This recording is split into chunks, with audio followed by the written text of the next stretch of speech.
আবার ৭১ Facebook page এবং YouTube চ্যানেলে বাংলাদেশে যে সংবাদগুলো আজকে প্রচার করা যায় না সেই সংবাদগুলোই আপনাদের সামনে নিয়ে আসে। তাই আজ ১৬ই অক্টোবরের রাতের সংবাদে আপনাদের সবাইকে স্বাগত জানাচ্ছি। শুরুতেই সংবাদ শিরোনাম। জুলাই সনদে স্বাক্ষর করছে না এনসিপি সহ আরো বেশ কয়েকটি রাজনৈতিক দল। দেশে আবার উগ্রপন্থী ইসলামী সন্ত্রাসবাদের উত্থান নিয়ে নতুন করে উদ্বেগ। এইচএসসি ও সমমান পরীক্ষায় ফলাফল বিপর্যয়, ২০২টি শিক্ষা প্রতিষ্ঠানের সবাই ফেল।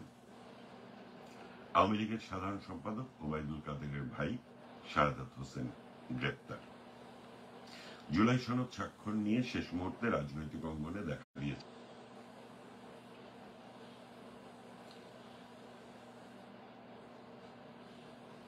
আগামী শুক্রবার জাতীয় সংসদের দক্ষিণ প্লাজায় অনুষ্ঠিত স্বাক্ষর অনুষ্ঠানের আগে কয়েকটি দল জানিয়েছে তারা এই সনদে স্বাক্ষর করবে না বা শর্ত সাপেক্ষে অংশ নেবে। অন্যদিকে জাতীয় নাগরিক পার্টি এনসিপি জানিয়েছে আদেশ জারি ও বাস্তবায়ন প্রক্রিয়ার নিশ্চয়তা ছাড়া তারা সনদে স্বাক্ষর করবে না। স্বাক্ষর না করার ঘোষণা দেয়া দলগুলো হলো বাংলাদেশের সমাজতান্ত্রিক দল বাসদ, বাংলাদেশের কমিউনিস্ট পার্টি সিপিবি, বাসদ মার্ক্সবাদী, বাংলাদেশ বাসদ এবং গণফোরাম। এই ৫টি বাম দল জানিয়েছে সংবিধানের ১৫০-এর ২ ধারা অনুযায়ী মুক্তিযুদ্ধের ঘোষণাপত্র সংযুক্ত না করলে তারা জুলাই সনদ সই করবে না। আর জাতীয় নাগরিক পার্টি বৃহস্পতিবার ১৬ই অক্টোবর সকালে দলের অস্থায়ী কার্যালয়ে সংবাদ সম্মেলন করেছে। এ সময় দলের সমন্বয়ক নাহিদ ইসলাম বলেন, আমরা আইন ভিত্তি ছাড়া এবং অর্ডারের ব্যাপারে নিশ্চয়তা ছাড়া যদি সনদে স্বাক্ষর করি সেটা মূল্যহীন হবে। পরের সরকার এলে কিসের পরিপ্রেক্ষিতে দেবে, কি টেক্সট হবে সে নিশ্চয়তা আমরা চাই। সে বিষয়টি নিশ্চিত না হওয়া পর্যন্ত আমরা জুলাই সনদের স্বাক্ষরের যে অনুষ্ঠান সে অনুষ্ঠানের ন্যায় আমরা অংশীদার হব না। বাংলাদেশে আবারও উগ্রপন্থী ইসলামী সন্ত্রাসবাদের উত্থান নিয়ে নতুন করে উদ্বেগ দেখা দিয়েছে। গত সপ্তাহে ঢাকায় অবস্থিত যুক্তরাষ্ট্র দূতাবাসে সম্ভাব্য সন্ত্রাসী হামলার আশঙ্কা প্রকাশ করার পর থেকে এ নিয়ে দেশে বিদেশে চাঞ্চল্য সৃষ্টি হয়েছে। মার্কিন কূটনীতিকরা ৩ জন সন্দেহভাজন জঙ্গির নাম ও তথ্য বাংলাদেশের গোয়েন্দা সংস্থার কাছে দিয়েছে। ধারণা করা হচ্ছে তারা আল কায়দা ইন্ডিয়ান কন্টিনেন্টে যুক্ত একটি স্থানীয় সংগঠনের সদস্য যারা যুক্তরাষ্ট্রকে শত্রু মনে করে।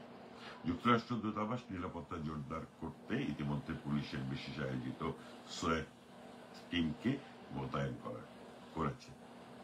এদিকে সরকার এখন সেনাবাহিনীর ২৫ জন কর্মকর্তার বিরুদ্ধে মানবাধিকার লঙ্ঘনের অভিযোগ এনে আন্তর্জাতিক অপরাধ ট্রাইব্যুনালের বিচার শুরু করার প্রস্তুতি নিচ্ছে।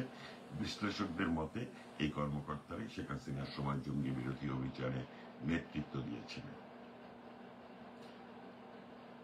চলতি বছরের উচ্চ মাধ্যমিক সার্টিফিকেট ও সমমান পরীক্ষায় দেশের ২০২টি শিক্ষা প্রতিষ্ঠানে সবাই ফেল করেছে।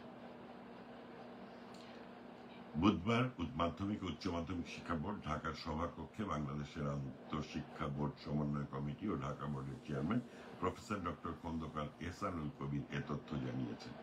তিনি জানান ২০২৪ সালে শতভাগ ফেল করা প্রতিষ্ঠান ছিল ৬৫টি, এবার সে সংখ্যা বেড়ে ২০২টি দাঁড়িয়েছে।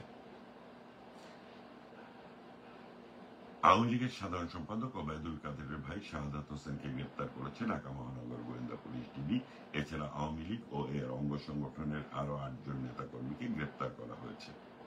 বৃহস্পতিবার দুপুরে এক খুদে বার্তায় এ তথ্য নিশ্চিত করেছেন ডিএমপির উপ পুলিশ কমিশনার মোহাম্মদ তালেবুর রহমান। তিনি জানান, আওয়ামী লীগের সাধারণ সম্পাদক ওবায়দুল কাদেরের সহোদর শাহাদাত হোসেন সহ এবং তাৎক্ষণিকভাবে গ্রেপ্তারের কারণ বা তাদের বিরুদ্ধে দায়ের করা মামলার বিস্তারিত কিছু জানেনি। ডিবি সূত্র জানায়, গ্রেপ্তার অভিযানে রাজধানীর বিভিন্ন এলাকায় একযোগে অভিযান পরিচালনা করা হয়। গ্রেপ্তারের মধ্যে কয়েকজন স্থানীয় আওয়ামী লীগ নেতা ও অঙ্গ সংগঠনের সক্রিয় কর্মী বলে জানা গেছে। আইন শৃঙ্খলা বাহিনীর কর্মকর্তারা জানান, গ্রেপ্তারকৃতদের বিরুদ্ধে আনুষ্ঠানিক মামলা প্রক্রিয়াধীন এবং তাদের আদালতে হাজির করা হবে। বাংলাদেশ জাতীয়তাবাদী দল বিএনপির জাতীয় স্থায়ী কমিটির সদস্য সালাউদ্দিন আহমেদ প্রধান উপদেষ্টার সঙ্গে বৈঠককালে একটি রাজনৈতিক অঙ্গনে সেনাবাহিনী নতুন করে আলোচনার সৃষ্টি হয়েছে।